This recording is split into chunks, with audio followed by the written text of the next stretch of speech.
Pero mi padre sabía, y yo lo sé también, que solo cavando se consigue hacer pasto. Así que sigo cavando. Menuda lección. Entonces él, esta es la parte que no comenté, entonces él, sintiéndose reprendido y motivado de nuevo, pues fue a su casa y sacó el manuscrito de la basura y terminó esta novela que estaba escribiendo al principio. La novela se titula, no tiene un título muy edificante, El castillo del odio. Pero fijaos, consiguió acabarlo. Esa es la lección. Que se desanimó, pero al ver aquel ejemplo continuó cavando. Nosotros continuamos cavando, orando, y consiguió que se vendieran de su hola, buenos días, que se vendieran de su ejemplar 3 millones de ejemplares, y se consagró como escritor desde entonces, y fue mundialmente famoso en su época. Bueno, pues nosotros muchas veces podemos sentirnos atrapados por distintas dificultades, circunstancias que exigen paciencia y perseverancia, constancia. ¿Estamos dispuestos a seguir cavando cuando algunas circunstancias de estas nos invadan? El libro de Hebreos, y es el pasaje en el cual quiero centrar hoy la atención, dice en Hebreos 10:35, dice: no perdáis pues vuestra confianza, que tiene grande galardón, porque os es necesaria la paciencia para que, habiendo hecho la voluntad de Dios, alcancéis la promesa. Porque aún un poco, y el que ha de venir vendrá y no tardará. Mas el justo, o la justa, vivirá por fe, y si retrocediere no agradará a mi alma. También nos dice en otro pasaje de la Escritura, en Hebreos 12:1, que corramos con paciencia la carrera que tenemos por delante, puestos los ojos ¿en quién? En Jesús, ¿verdad? Puestos los ojos en Jesús, el autor y consumador de la fe. Él nos dice que sigamos cavando. Dice en una parábola Jesús que el hombre que edificó una casa cavó y ahondó y puso el fundamento sobre Jesús. Vino una tormenta, el río dio con ímpetu contra aquella casa, pero no se pudo mover porque estaba fundada sobre la roca. Que así sea nuestra vida. Amén. Que estemos fundados en Jesús, con nuestros ojos pendientes de Él, porque, como decía el rey David, vive el Señor. Cuando a veces decía alguna expresión y la digamos, cerraba o sellaba con vive el Señor, vive Jehová, ¿no? Jehová, el nombre de Dios en el Antiguo Testamento, Yahvé también, ¿no? Otros le llaman. Entonces, siguiendo estos ejemplos, sigamos cavando en fe, sigamos buscando en fe a Dios, y que, bueno, con perseverancia y paciencia. Amén. Y ahora vamos a dejar que los hermanos de la alabanza nos dirijan y vamos a orar también por ellos.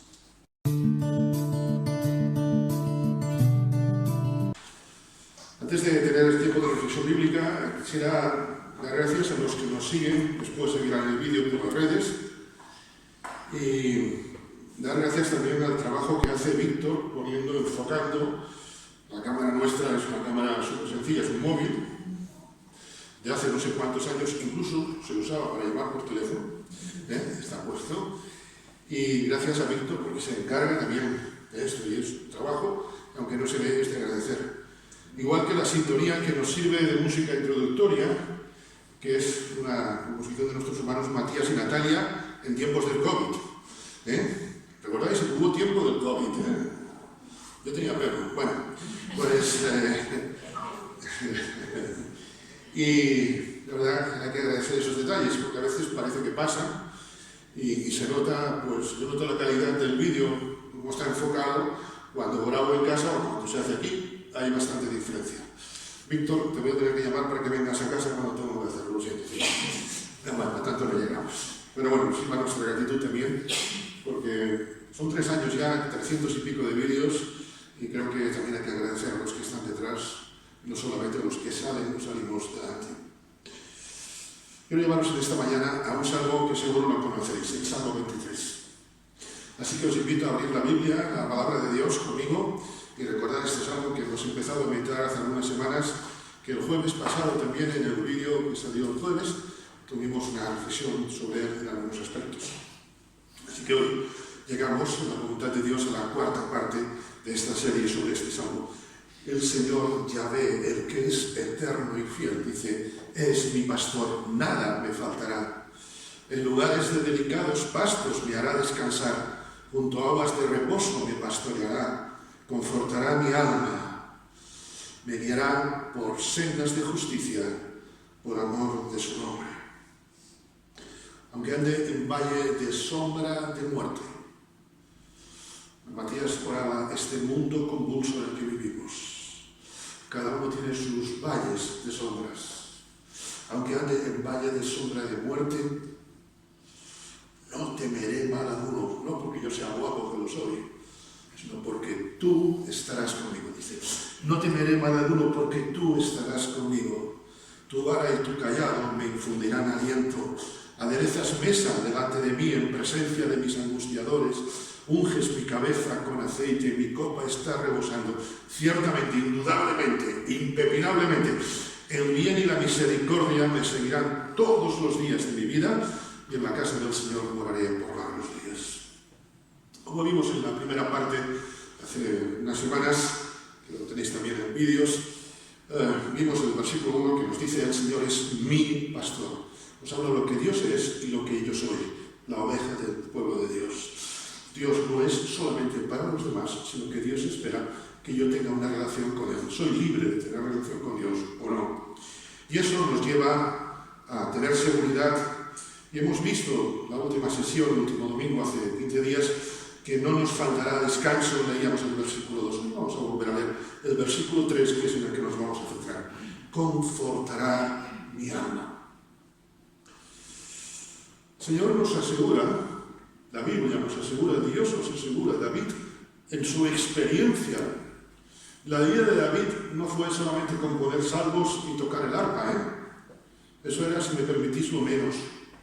La vida de David fue una vida bien dura, ya desde su entorno familiar más cercano. Pero David nos recuerda que en ningún momento nos va a faltar el consuelo de Dios. Confortará mi alma.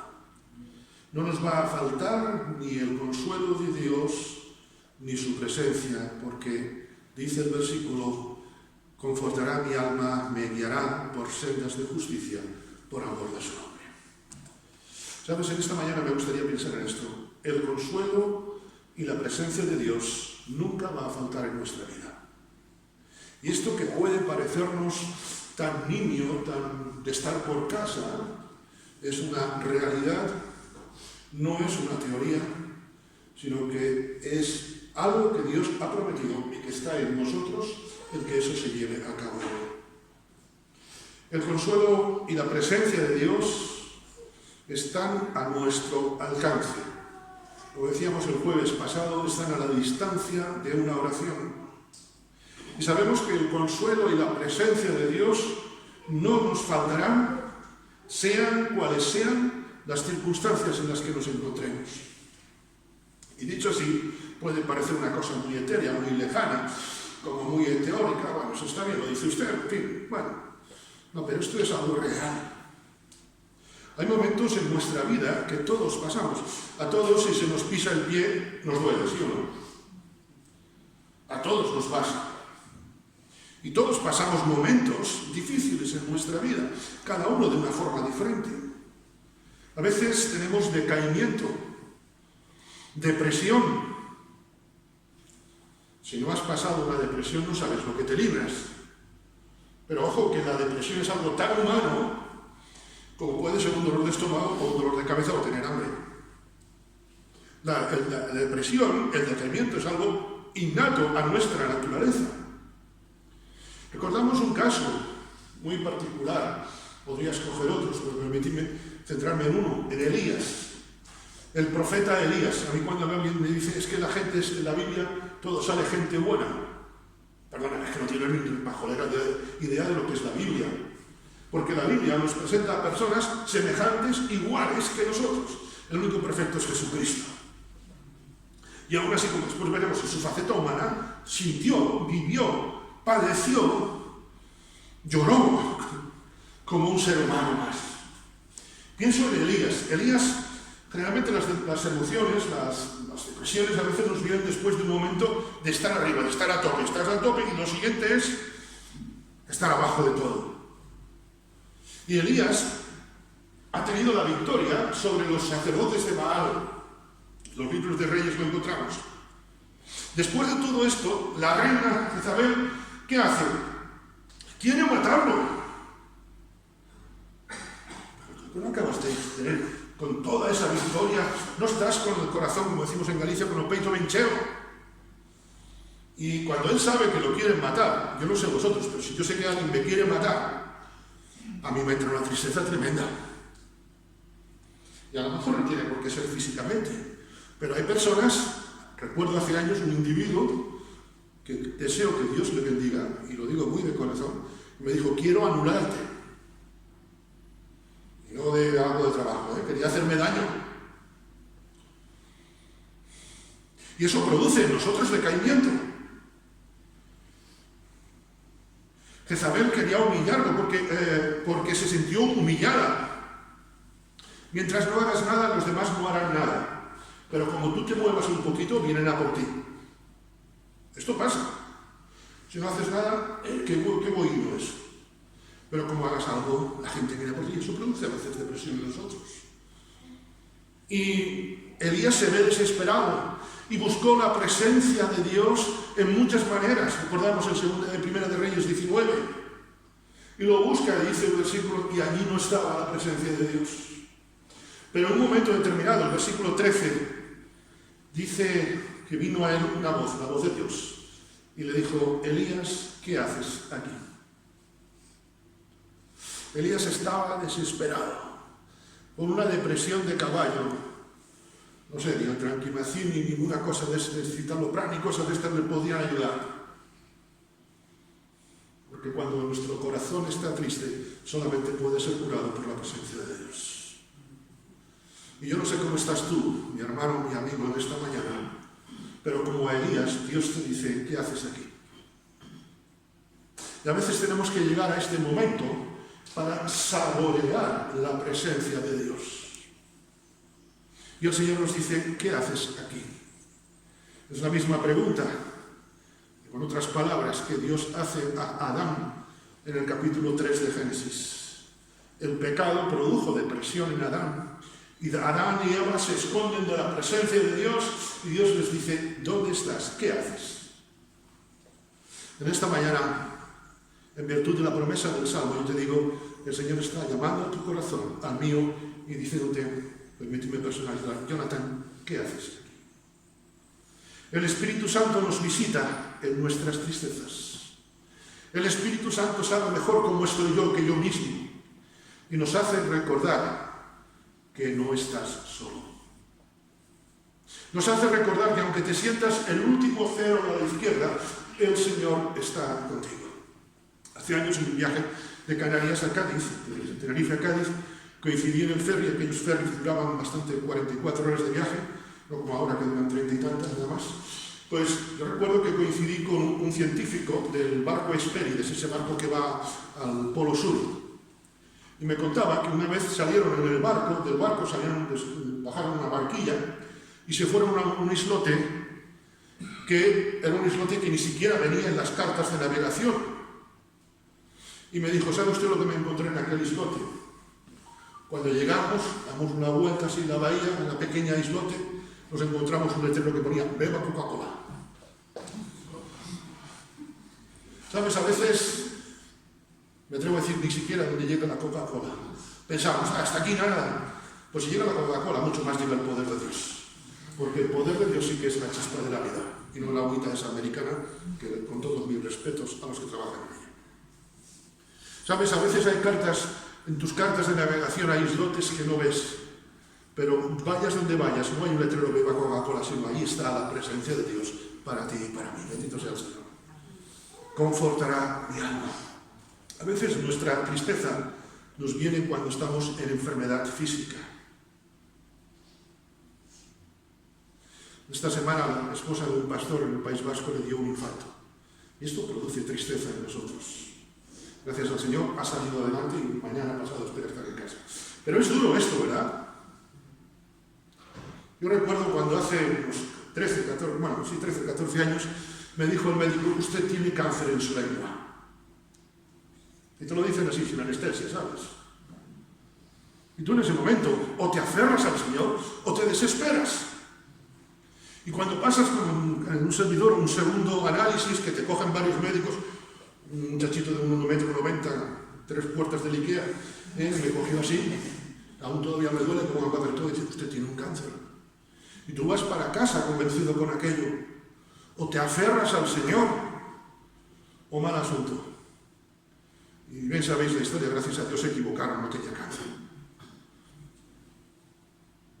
Imagínate, encima por una noticia infundada puedes pillar una depresión, puedes sentirte enfermo. Y pienso, antes citaba a Elías, pero ahora cito a Job. Si hay un paradigma, si hay un modelo de enfermo, no sé si decir terminal, porque tiene todas las desgracias en una, es Job. Para tiempos de enfermedad es un libro muy bueno para leer, porque nos habla de un hombre que padeció tela marinera. Y no había seguridad social de aquella, ni medicina privada. Y Job comprobó que el Señor conforta su alma. Recordamos, la medicina del momento no le podía solucionar sus problemas. No había medicinas suficientes en aquel momento. Aún hoy hay enfermedades raras que se llaman, o situaciones que ni siquiera la medicina nos puede solucionar. Incluso usó los remedios caseros que a veces echamos, ¿verdad? Echamos manos de ellos. El remedio de casero de Job en su enfermedad, que era tremenda, ¿recordáis cuál fue? Una teja, un tiesto, dice el libro de Job, capítulo 3. Se rascaba con un tiesto. Todos hemos echado mano de alguna infusión a veces en casa, ¿verdad? De algún remedio casero. Lo del ajo, cuando nos sale el orzuelo, esas cosas, ¿no? Y es más, Job estaba pasando enfermedad y ni siquiera los consejos le podían ayudar. Su esposa le da el mejor consejo que sabe. Y lo digo sin ironías. Le dice, maldice a Dios y muérete. Ella vio tan desesperado a su marido que le dijo, mira, Job, yo es que no puedo verte así, lo mejor es que mueras. Y me recuerda, no a muchas personas, me recuerdo a mí. ¿Cuántas veces damos consejos equivocados? Con buena intención, ¿verdad? ¿Cuántas veces sacamos la ametralladora de los consejos? Con muy buen corazón, sin maldad ninguna, y de otras cosas, pero equivocados. ¿Cuántas veces somos como la mujer de Job? La mujer de Job, yo no creo que quisiera la muerte realmente de él. Lo que quería es que a él, el pobre, no verlo sufrir. Cuando vemos a veces a un familiar que está sufriendo, y he tenido una experiencia de mi padre, verlo en sus últimas horas de vida, con un cáncer, destrozándole todos sus órganos internos. Y tú en ese momento dices, Señor, ¿qué hago? Pero qué bueno es tener la paz de Dios incluso en esos momentos. Y los amigos, ¿qué diríamos de los amigos? A veces pienso que son más que amigos en una banda, pero los amigos vinieron con un discurso teológico, se conocían la Biblia mejor que tú y que yo, estoy seguro. Pero con un discurso teológico equivocado. Cuidado cuando usamos versículos. Cuidado, porque aún como los 3 amigos de Job, podemos dar consejos equivocados diagnósticos equivocados. Cuidado cuando usamos la palabra. Dios está contigo, Dios está conmigo, Dios está con nosotros como lo estuvo con Job y como lo estará hasta que Él venga a buscarnos, porque este Dios nuestro, Salmo 48, 14, nos guiará incluso más allá de la muerte. Bendito sea el Señor. Qué bendición es saber que estés como estás, aunque estés hecho, y permitidme la expresión coloquial, aunque estés hecho una piltrafa, Dios quiere tocar tu vida, Dios quiere tocar nuestras vidas. ¿Y qué diremos? Nuestras vidas cuando se resquebrajan porque hemos sido decepcionados por los demás. O vosotros, si alguien nos decepciona, ¿no os venís abajo? Yo sí, me vengo peor que las Torres Gemelas. Me caigo, me desamorono. O tengo al Señor, o no tengo nada. Hemos pensado en Elías, hemos pensado en Job, pero pensamos también en Jesús. ¿Recordáis? Judas le traicionó. ¿Puede haber mayor decepción que te decepcione alguien íntimo tuyo? Judas era amigo de Jesús. Estaría feo que le hubiese entregado uno de los que perseguían a Jesús, de aquellos escribas, fariseos, que estaban a ver cómo podían pillarlo, ¿recordáis? Estaría muy feo que le hubiese entregado, pero entregarle uno de sus propios discípulos, uno a los que él había escogido, esa puñalada trapera es dura, es muy dura. Desde luego, creo que esa puñalada en la espalda, como se dice humanamente, tuvo que ser muy dura. De hecho, Jesús, después, aún sabiendo lo que le venía, dice, mi alma está muy triste.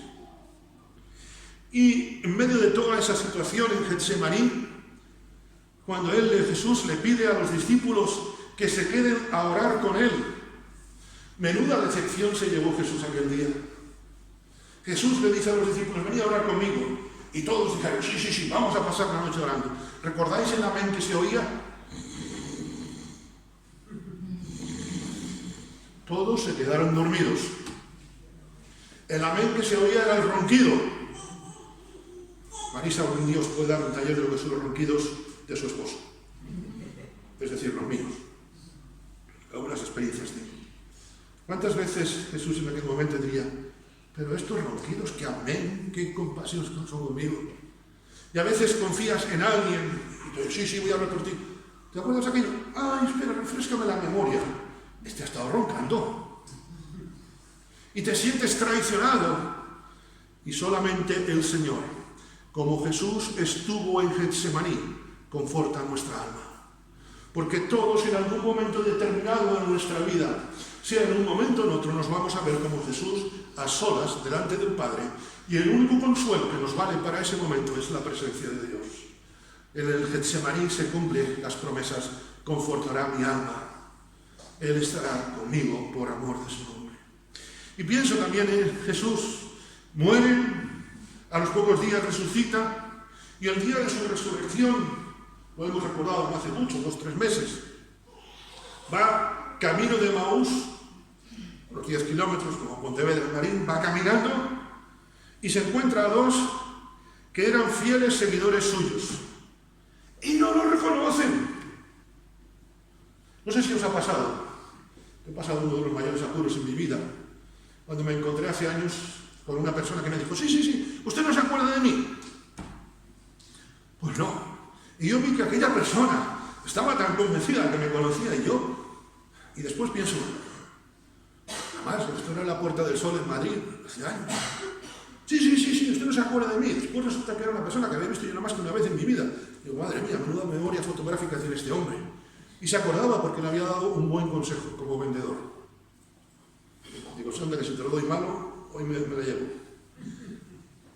Pero yo pienso a veces en esa persona que vino a mí y muchas veces he tenido que decir, Señor, ayúdame a no ser desagradecido, aun cuando no reconozco a los demás. Tú imagínate cómo se sentiría Jesús.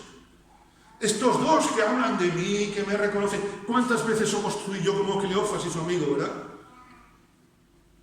¿O cuántas veces recibimos de los demás como Jesús? En todas esas situaciones vemos cómo Dios no le faltó a su Hijo. Y en virtud de esa realidad sabemos que confortará nuestra alma, sea cual sea la situación. ¿Y cuánto vivimos situaciones injustas? Una de las palabras que más oigo con muchas personas es injusticia. Esto es una injusticia. No es justo que esto me pase a mí. ¿No has vivido eso? ¿No lo estás viviendo quizá? Yo sí, lo oigo con frecuencia. Situaciones que entiendo son injustas. Injustas que causan a veces otros. Está mal si la causo yo. Ya se sabe que quien siembra viento recoge tempestades, pero a veces las cosechas son malas. Y nos encontramos que vivimos situaciones injustas por personas que a veces no conocemos. ¿Cuántas veces vivimos situaciones injustas en nuestros trabajos, verdad? ¿No has tenido nunca una injusticia en tu trabajo? Quizás que entonces deberías cambiar de empresa o empezar a trabajar, no lo sé. Pero todos hemos vivido situaciones injustas en nuestras empresas. Y obviamente Dios tiene un propósito, etcétera, etcétera. Pero también a veces vivimos situaciones injustas de parte de aquellos que conocemos. Y pienso en esta mañana en José, el hijo de Jacob. Si hay un hombre que pasó situaciones injustas, aparte de Jesucristo yendo a la cruz, ese fue José. Tela marinera con lo que pasó el pobre José. Era despreciado de sus hermanos, ¿recordáis? Los hermanos no podían verlo ni en WhatsApp. ¿Ustedes han tenido WhatsApp en aquella? En el Facebook lo tenían bloqueado. No sé, en TripAdvisor dijeron, en el restaurante de José no entres. ¿Sabéis? Aunque lo digo irónicamente, me entendéis, ¿verdad? Su padre había hecho distinción con él. Era el ojito derecho de su padre y eso causó problema con sus hermanos. José no era culpable de eso. Es triste que a veces porque uno sea el ojito derecho de la madre o del padre, los demás hermanos ese hijo tenga que pasar conflictos. Conozco muchas familias así. José tuvo que vivirlo. Tampoco colaboró mucho él, porque después sabéis cuando él le contaba sus sueños y los demás, los hermanos, vamos, lo querían lejos. ¿Me entendéis, verdad? Tú sabes lo que es vivir, nacer, crecer en un hogar donde eres despreciado de los demás, porque tu padre tiene los mejores regalos para ti. Los hermanos iban, no sé, con la ropa del Primark, con todos mis respetos, pero él iba vestido de corte fiero. ¿Entendéis? No entiendo mucho de marcas, Marisa después me tirará de las orejas, pero bueno, ¿me entendéis? José iba de punta en blanco, los otros iban con ropa de segunda mano. La túnica, ¿recordáis? Que lo digo así irónicamente, creo que entendéis. Y eso causó confrontación con sus hermanos. Tanto que cuando él va a buscar a los hermanos dicen, la ocasión la pintan calva y lo venden. Encima que tienes una mala relación causada por un tercero, tus hermanos te venden. Ya no es que tus hermanos se lleven mal contigo, ahora es que ni se llevan. Ahora es que te venden. Y cuando pasaron por allí unos mercaderes, lo vendieron. ¿Cuántas veces tú y yo nos sentimos moneda de cambio en las manos de otro? ¿Cuántas veces quizá tú y yo nos hemos sentido como José, siendo la moneda de cambio? Me usan de tonto útil. Era la forma de trincar dinero los hermanos de José. Y a él lo cogen de chivo expiatorio y lo venden. Y cuando se vende a una persona es para llevarse de esclavo. ¿Cuántas veces quizá tú en tu hogar, en tu trabajo, en tu familia no te sientes así? Te falta todo. Pero como decía Teresa de Jesús, Santa Teresa de Jesús, Teresa de Ahumada, quien a Dios tiene, nada le falta. Confortará mi alma. ¿Cuántas veces, y cuando preparaba esta reflexión, me detuve aquí a orar por las mujeres especialmente y niños que son vendidos y usados como tráfico humano? Pero también pienso en nosotros. ¿Cuántas veces quizá nos hemos sentido así? Que nos han usado como un juguete, como los peones en la partida de ajedrez, que son los primeros en morir. El último que muere, siempre recordáis quién es, el rey. ¿Y cuántas veces te sientes como un peón, en el mejor de los casos, quizá como la dama, que puede ir para aquí, para allá, pero recuerda que el último en morir es el rey? Cuando es vendido José, el pobre, cuando ya piensa que todo ha terminado lo malo, llega a Egipto y allí es vendido y va a la cárcel, injustamente. No vamos a entrar en la historia de Potifar y demás. Fue injustamente acusado y pasó años en la cárcel, 14 años. Las cárceles de hoy, aún la peor, es un resort al lado de lo que eran aquellas cárceles. Vamos, las de hoy, aún la peor, es un spa al lado de lo que eran aquellas. Imagínate la cárcel de Egipto. Y está allí dentro, vive como un hijo de Dios, porque el ser hijo de Dios, para mostrarlo a los demás, no depende de las circunstancias, aunque éstas sean en la cárcel. En la cárcel de Filipos había dos que estaban en la mazmorra de más adentro, Pablo y Silas, y eran los más libres, cantando himnos al Señor. Los demás maldiciendo su suerte y ellos alabando a Dios. Y José vivió el desagradecimiento de aquellos a los que les hizo favores en la cárcel, con los que tuvo misericordia. Pero el propósito de Dios se cumple. Conforta el Señor nuestra alma. Y cuando después recibe a sus hermanos, sabemos la historia conmovedora, no es el momento ahora, pero José demostró que mientras aquellos hermanos, aunque le habían vendido y habían hecho un negocio tremendo con él, el que realmente había comprado, valga la expresión, la libertad, era el propio José, porque el Señor estuvo con él como está contigo todos los días hasta el fin del mundo. El Señor conforta tu alma. Así que cuando pienses que estás triste, di, bueno, sí, es normal, pero no dejemos que la tristeza nos lleve a la amargura. El propósito de Dios se cumple en nuestras vidas.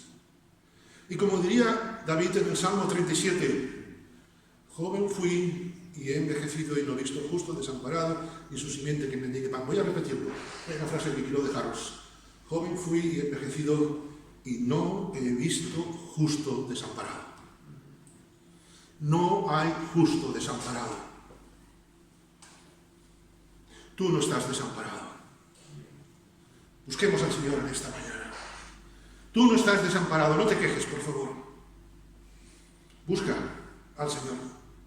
Porque la queja es rechazar la presencia de Dios, es negar la verdad de Dios. Cuando el Señor lo permite en otra ocasión, me gustaría seguir pensando en este salmo y abundar. Tenía más, pero el tiempo se nos echa encima. Quiero concluir leyendo una poesía, un poema, que se usa en el Himnario Evangélico en España y que creo que puede resumir, y que ojalá sea nuestra oración en esta mañana, sea nuestra reflexión en esta mañana, y decir, el Señor es mi pastor, nada me faltará. ¿Y por qué no me va a faltar nada? Porque el Señor conforta mi alma y me guía por sendas de justicia. Aunque vivo en un mundo injusto, el Señor me guía por sendas de justicia. No porque yo sea guapo, sino por amor de su nombre. Y cuando pienso en el amor de su nombre, pienso en la cruz del Calvario, pienso en el Cristo resucitado, y como se nos decía esta mañana, pienso en que Cristo viene. Y nos gozamos en ese día en el cual, como nos leía nuestro hermano Matías en Apocalipsis 21:4, en el cual enjugará Dios toda lágrima de los ojos nuestros, porque todos tenemos lágrimas. Y en ese día no habrá más llanto ni dolor. La poesía dice, ¿cómo podré estar triste? ¿Cómo entre sombras ir? ¿Cómo sentirme solo y en el dolor vivir? Si Cristo es mi consuelo, mi amigo siempre fiel, si aún las aves tienen seguro asilo en él. Nunca te desalientes, oigo al Señor decir, y en su palabra fiado hago al dolor oír. A Cristo paso a paso yo sigo sin cesar, y todas sus bondades me da sin limitar. Siempre que soy tentado o que en la sombra estoy, más cerca de él camino y protegido voy. Si en mí la fe desmaya y caigo en la ansiedad, tan solo Él me levanta, me da seguridad. Feliz, cantando alegre, yo vivo siempre aquí. Si Él cuida de las aves, cuidará también de mí. De mí, de ti. Esto es para ti en esta mañana. Ahora, ¿cómo responderemos? ¿Cómo lo viviremos? Eso es respuesta de cada uno delante del Señor. Amén.